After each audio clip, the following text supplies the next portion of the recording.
Tonight on CBC Vancouver News. The rug being pulled out from under the sector.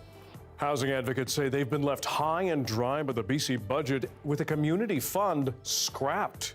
Plus, they are very, very good for our disability senior. But we can also bring to them a lot of human interaction and human connection. Local volunteers make sure seniors are fed and feeling welcome during this Lunar New Year. And that's our life, our identity back with us again. A BC First Nation raises 2 totem poles for the first time in more than a decade. This is CBC Vancouver News.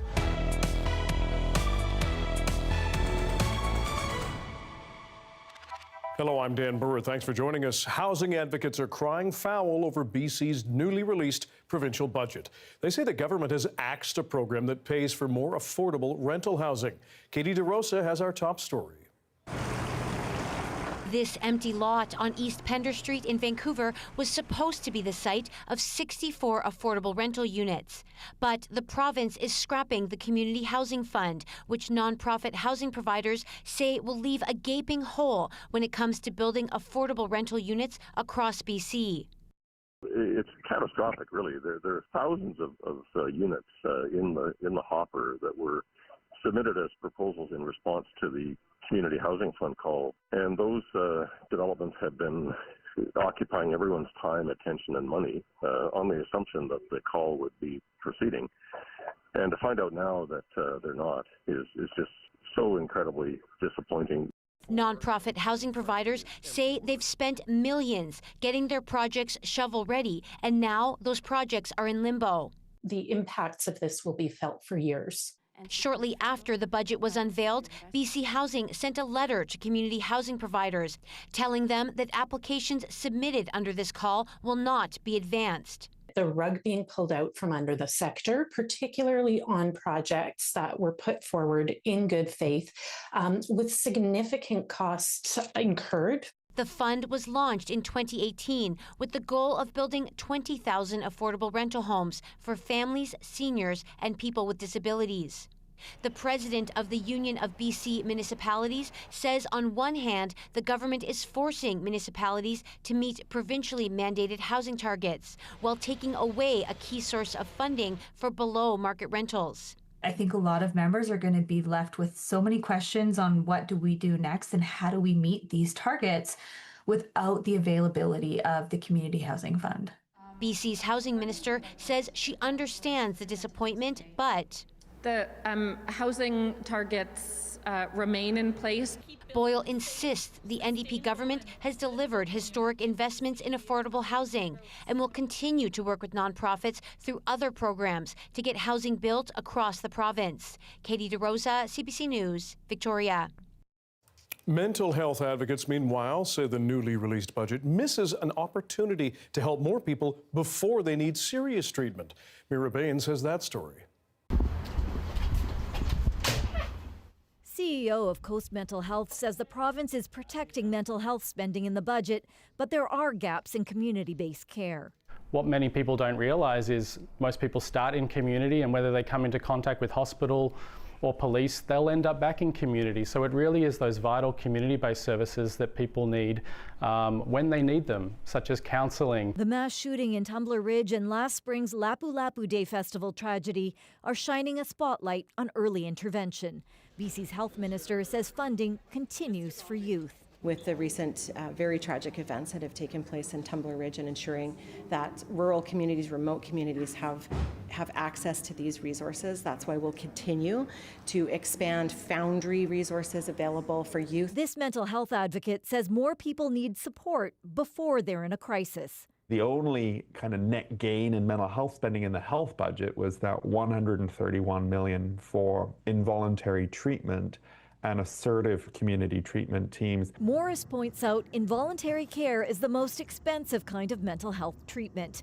But the province has faced pressure from some mayors over the slow pace of such care. Vancouver Mayor Ken Sim says in a statement, it's been almost a year and a half since Premier Eby announced mandatory care, and despite that fact, Vancouver has yet to see a single new mandatory care bed. What's missing is really what's in the middle there, the community-based mental health care that keeps people from reaching crisis in the first place. There have been some good gains there, but particularly given the crisis we're all living through financially here, now is not the time to kind of lose some of those gains. The province's budget also includes funding for counselors in the K-12 school system. Mira Baines, CBC News, Vancouver. The BC budget also includes several tax increases intended to raise revenue, but one change was made to eliminate a loophole that some seniors were using to make thousands of dollars off of cheap government loans. Justin McElroy has that story. For years, the BC government has provided an offer to homeowners. If you don't want to pay your property taxes when they're due, you don't have to. It's a very worthy cause. We want seniors to be able to stay in their home. That was Finance Minister Brenda Bailey describing the point of the province's property tax deferment program, a policy that allows seniors to defer taxes at rates 2 percentage points below prime without compounding interest for as long as they wanted, even until they sold their home or passed away. For some seniors, it's a necessary backdrop to being cash poor but house rich. But for others, it was used differently. Long story short, over decades, because this could be decades, if you start at 55 and maybe you hold the house till 90, it could be a savings of tens of thousands of dollars just because of the simple interest. Word got around that wealthy homeowners could take the money that they would have paid the government in property taxes, invest it in some sort of low-risk fund, and be almost guaranteed to outpace the very generous lending terms. You're almost better deferring your property taxes, being charged this very low rate, and doing something else with your money. Now the government has stepped in. Going forward, that program will still exist, but people will be forced to pay interest at prime plus 2%, and that interest will be compounded. The goal is to push aside people who don't really need it, but make it available for people who do. Not everyone was happy with the change, including BC's advocate for seniors. So those seniors who are kind of on the edge of doing this program will probably now not do it because they'll be scared of the debt that they're accumulating. Still, the province believed the program needed to change because too many people were using it as an investment vehicle. That was never the intention of this program. But it did end up being that way for a lot of people for a lot of years. So you could credit the NDP for making this change now, or you could ask them why it took so long. Justin McElroy, CBC News, Victoria. BC's privacy watchdog has now found widespread privacy breaches at several health authorities impacting victims of the Lapu Lapu Day Festival attack in Vancouver last April. In its report, the Office of the Information and Privacy Commissioner says employees intentionally snooped at victims' personal information, and half of the people who received care after the attack had their privacy breached. The report says there were 71 reported snooping incidents that happened to 16 people, adding in most cases, employees were trying to satisfy their own curiosity. If people have to be concerned about who might be getting access to that information, then they may be reluctant to show up and get healthcare at all. Or when they show up, they may be reluctant to fully disclose their health information. Harvey notes the staff caught snooping were disciplined. Some were fired, others suspended.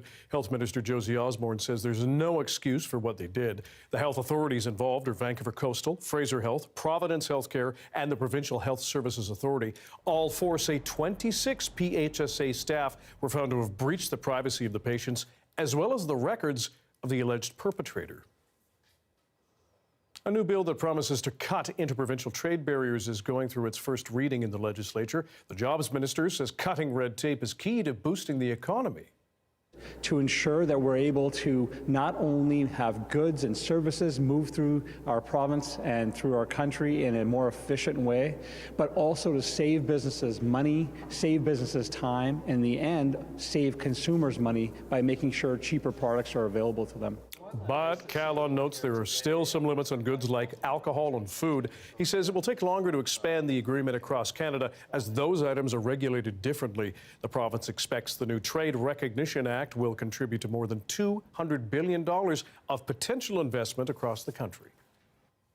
The province has also unveiled the 6 members of a new community advisory group to tackle extortion violence. That group includes retired Mountie Baltej Dillon, who ran as an MLA, NDP MLA and former Minister of Public Safety Gary Begg, and former Attorney General and retired Judge Wally Opal. The advisory board was created after extortion and related gun violence continues across the Lower Mainland, threats largely targeting Surrey and Abbotsford businesses. Most members have experience in law enforcement, including former Mountie Paul Dadwall, who will be the chair. Another candidate has entered the race to lead the BC Conservative Party. Harman Bangu, the MLA for Langley Abbotsford, says he helped rebuild the party in 2021 after deciding the then BC Liberals, which morphed into BC United, was not for him. I helped Aaron Gunn when he was running for the BC Liberal leadership, and they had disqualified him, and that kind of sent a big message to me. Hey, if a guy like that isn't respected and welcomed in that party, maybe there's not a room for me. Aaron said, hey, you know what, we need another option here in British Columbia. So we created the Common Sense BC. At the time, the BC Liberals said allowing Aaron Gunn to run would be inconsistent with the party's commitment to reconciliation and diversity. Bangu was the 11th candidate for the BC Conservative leadership. That vote will be held on May 30th. Well, the Year of the Horse has begun, and to mark this Lunar New Year, Prime Minister Mark Carney dropped by a dim sum eatery in Richmond. He handed out red money envelopes and snapped photos with families and others.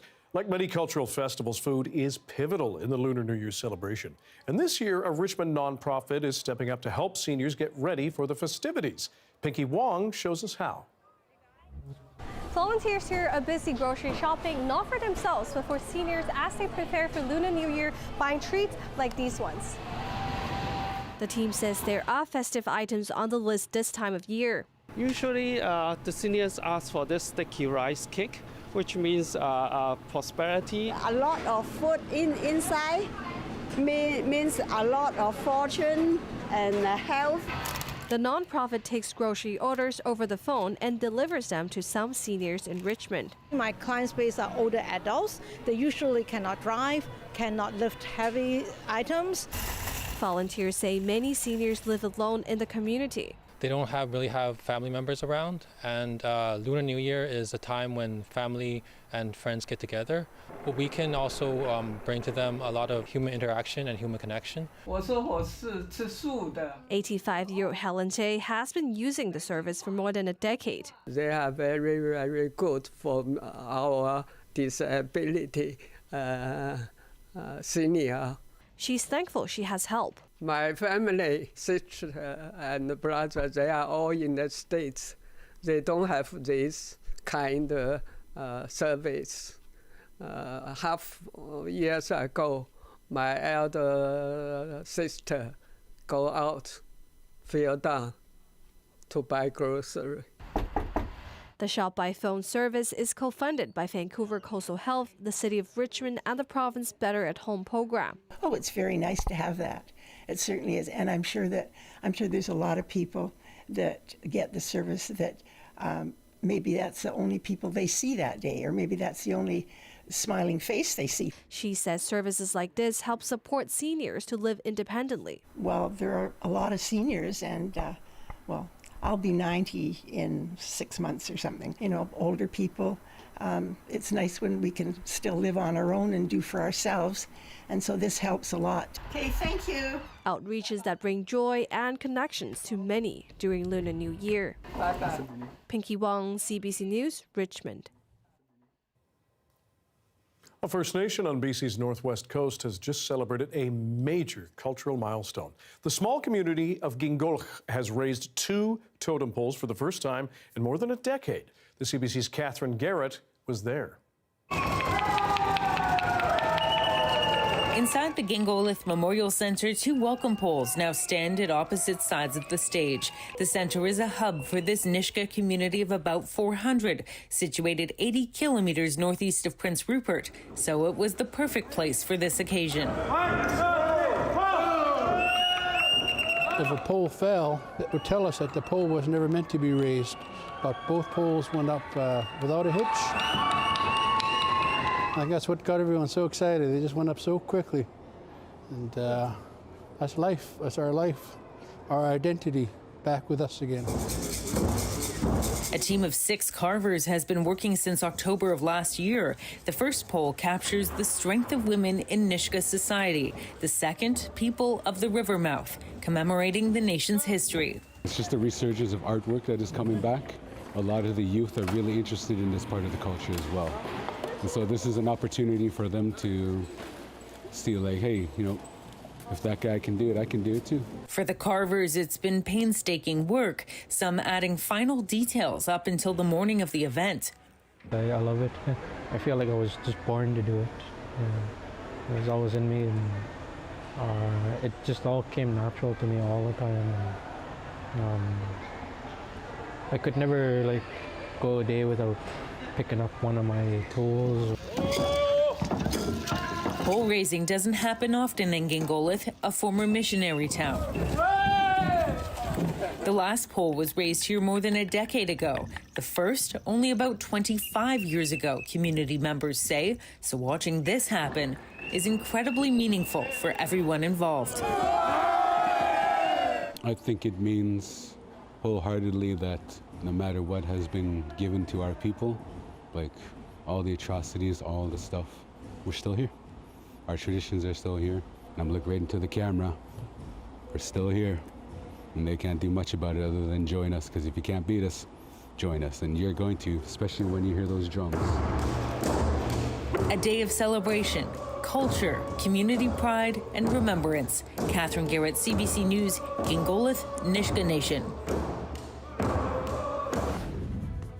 Jerk takeout, beauty supplies, Domino's, much more. Coming up, we're going to go to a community in Surrey for the city's growing black population. Stick around.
February is Black History Month, and we are taking you to Black businesses and community hubs like Royals in Surrey. This is a drive-through jerk takeout spot, beauty supply store, community center, and a future grocery store all in one space. Its owner's priority is giving back to the community that helped her get her start. I was able to bring the community together with music and food.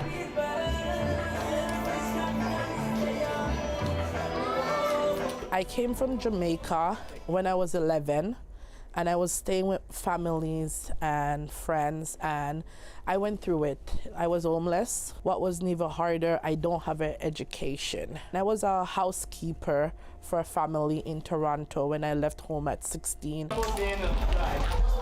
This is Royals Beauty Supply and salon and accessories. So we do hair here, and we sell beauty products. Just the whole thing about being Black, people just love the fact that we have it, and Royal is the place to go. Come here, get some food, live DJs on board, playing dominoes, watch the sports game, the kids are running around. It's a family place to be. I feel good when people come here, and people meet people here. People get husband here, they get wife here, they meet family member here, they get their support, they get work. People traveling with mental health, they get the support here. You know, so I just feel, because it wasn't here when I was here growing up, and I was locking up that as an immigrant going up. And I think having this place save and helps a lot of people come in now or then. Okay, so this is Royals Jerk Spot Kitchen. Curry goat. We have curry chicken. So if you feel like you want to have some jerk chicken or jerk pork, Royals Place is the place to be. Royals mean a lot to me and my son, you know, because, you know, we are from Jamaica, and this is the closest thing to home right now, and, you know, that's the unity, and when you come here, you're treated like family. So this is where the new Caribbean market will be open in the next couple of months.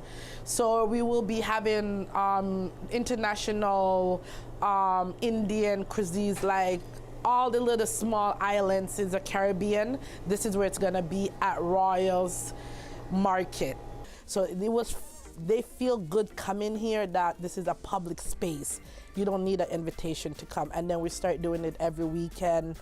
The community just accept me and love me, and I just keep on going, and it become a safe haven for people. I start giving back to the community by letting other people in to help me, and I grow an empire, 5 business in 2 locations. And if it wasn't for the community, I would not be here. Check out that view earlier in this day over downtown Vancouver with the flakes. Yes, we're flying for a time. Wesley English has your BC-wide forecast coming up.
Darius is away tonight, so meteorologist Westla English joins us from a rather brisk West Kelowna with the BC-wide forecast. A little brisk across a lot of our province, Westla.